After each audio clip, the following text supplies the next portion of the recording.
আজকের এখানে আসার কারণ হলো দলবদ্ধতা।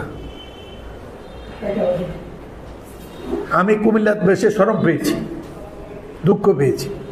আমি তো একথা বলেছিলাম, মিটিংয়ে বলেছিলাম, আগামী 2 বছরের মধ্যে কুমিল্লার সমস্যা অ্যাড্রেস করতে না পারলে কুমিল্লার মানুষ কুমিল্লা শহর ছেড়ে দেবে বলছিলাম তো।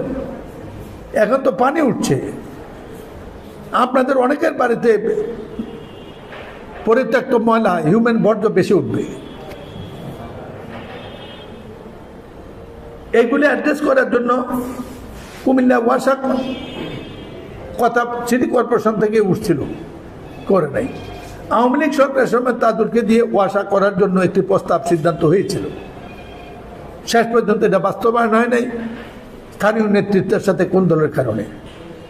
এবার আমি সিটি কর্পোরেশন প্রস্তাব দেওয়ার পরে ওয়াসার ব্যাপারে মতামত চেয়ে 3 দিনের মধ্যে চিঠি আসছে এবং ডিসি সাহেবকে ধন্যবাদ, 7 দিনের মধ্যে সিটি কর্পোরেশন ওনারা প্রস্তাব পাঠিয়েছেন।